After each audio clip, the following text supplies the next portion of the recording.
Mantan Wapres, Jusuf Kala bongkar awal mula Prabowo dapatkan lahan di Kaltim termasuk di IKA Nusantara. Soal kepemilikan lahan ratusan hektar ini pernah disinggung Jokowi di debat Capres tahun 2019, kemudian disentil Anies lagi di debat Capres tahun 2024, Minggu 7 Januari 2024. Hingga kemudian, Jusuf Kala menjelaskan, awal mulanya, Wapres RI ke-10 dan ke-12 ini mengakui perolehan lahan Prabowo di Kaltim termasuk di IKN Nusantara ini bermula di era Jusuf Kala menjabat. Apa saja hak guna usaha Hagio yang dimiliki Capres 2 ini? Seperti diketahui, Jusuf Kala merupakan wakil presiden RI ke-10 dan ke-12, yakni mendampingi Susilo Bambang Yudhoyono dan Joko Widodo. Simak kisah awal mula Prabowo memiliki lahan ratusan ribu hektar di Kalit Merikut, Rabu 10 Januari 2024. Jusuf Kala menceritakan, awal mula Prabowo bisa memiliki lahan ratusan ribu hektar di Kaltim termasuk di IKN Nusantara. Kisah kepemilikan lahan Prabowo di Kaltim termasuk yang kini masuk kawasan IKN Nusantara ini, ada yang dimulai di awal Pak JK menjabat Wapres. Ketika itu, Jusuf Kala baru saja menjabat sebagai Wapres mendampingi Susilo Bambang Yudhoyono, sekitar 10 hari menjabat.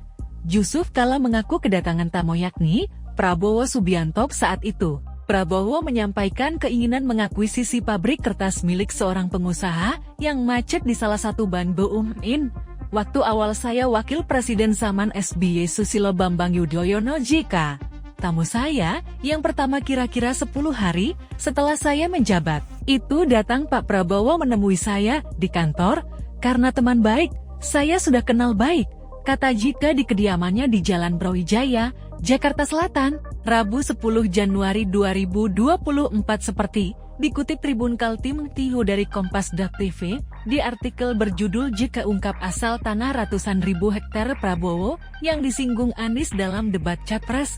Dia Prabowo bilang ingin untuk melanjutkan bisnis, ingin membeli PT Kiani Kertas, pabrik kertas di Kalimantan, milik Bob Hasan, yang macet di Bank Mandiri. Sambungnya, mendengar hal tersebut, JK pun lantas meminta Direktur Utama Bank Mandiri, saat itu, Agus Martowardojo, untuk mengecek kebenarannya. Saya bilang kepada Agus benar ada Kiani Kertas akan dijual, karena kredit harga. Berapa harganya? Dia bilang, kami akan jual 150 juta dolar, dan sudah ada peminat dari Singapura, jelas Pak JK, seraya menirukan ucapan Agus. Saya bilang jangan jual ke Singapura, lebih baik pengusaha nasional, jangan ke asing. Ucap Pak JK. Agus pun bersedia menjual kepada pengusaha nasional asalkan pembayaran dilakukan secara tunai. Jadi di depan saya masih ada Pak Prabowo. Saya sampaikan ini boleh dijual, tapi ke 150 juta dolar, mau nggak?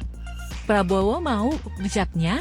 Saya bilang setelah ini, Anda Prabowo pergi ke Mandiri ketemu Pak Agus, ketemulah, Deal. Saya dengar beberapa waktu kemudian, maka dia bayar, dan itu kemudian jadi milik Pak Prabowo pabrik itu. Tambahnya, selanjutnya, Pak JK mengatakan, karena pabrik yang dibeli Prabowo merupakan pabrik kertas, maka Anda juga mempunyai lahan untuk hutan industri seluas kurang lebih 200.000 hektar. Saya tidak tahu hak guna usaha Hagio atau bukan, tapi biasanya pengelolaan. Itulah kenapa Pak Prabowo punya lahan seperti yang saya baca.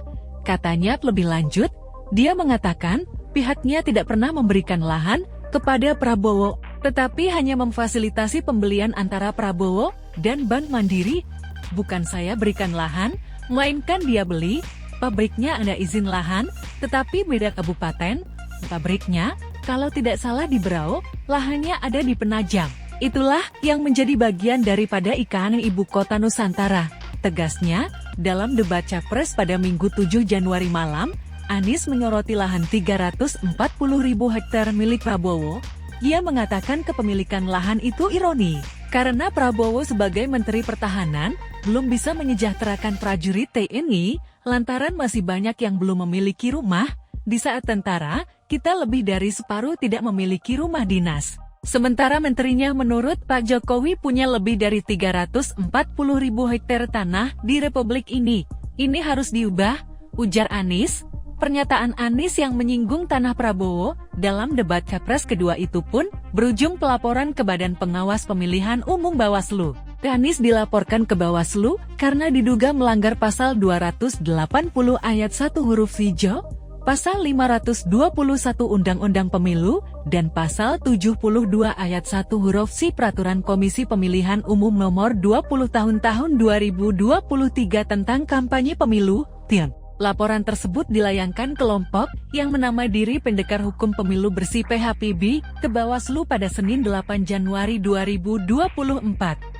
Adapun dalam debat Capres tahun 2019, Jokowi menyampaikan, lahan kepemilikan Prabowo di Kalimantan Timur adalah 220.000 hektar dan di Aceh seluas 120.000 hektar, sehingga total lahan mencapai 340.000 hektar. Saat itu, Jokowi pun dilaporkan ke Bawaslu RI. Tim Advokat Indonesia Bergerak (TIB) ke Bawaslu RI. Sementara itu, Prabowo menyampaikan bahwa data kepemilikan lahan yang dipaparkan Anies salah. Ia mengungkapkan, lahan yang dimilikinya memiliki luas yang lebih besar, hampir 500.000 hektar. Namun, mantan Danjen Kopassus itu menegaskan, lahan itu berstatus hak guna usaha HGU. Prabowo menyatakan bahwa Anies tidak mengerti soal hak guna usaha HGU, itu tanah negara saudara, tanah rakyat, tanah bangsa, kata Prabowo dalam sambutan pada acara konsolidasi relawan seprovinsi Riau di gelanggang olahraga JWR Remaja, Pekanbaru, Selasa 9 Januari 2024 seperti dikutip dari NKAltem.co dari Kompas.com di artikel berjudul soal ratusan ribu hektar lahan Prabowo. Jika aku sarankan beli itu, daripada dikuasai orang asing, lebih baik Prabowo yang mengelola, ujar dia. Manakala pemerintah memerlukan, saya segera menyerahkan, nggak usah dibawa debat lah. Anda hanya memperlihatkan ketololan Anda, tutur Prabowo. HGU lahan yang dimiliki Prabowo di Aceh dan Kaltim sebagaimana dikutip dari situs prbuarsubianto.info yang dikelola tim komunikasi Partai Gerindra saat Pilpres tahun 2014 lalu, Prabowo memiliki HGU lahan di Aceh dan Kaltim. Download Tribun X sekarang, menghadirkan lokal menjadi Indonesia.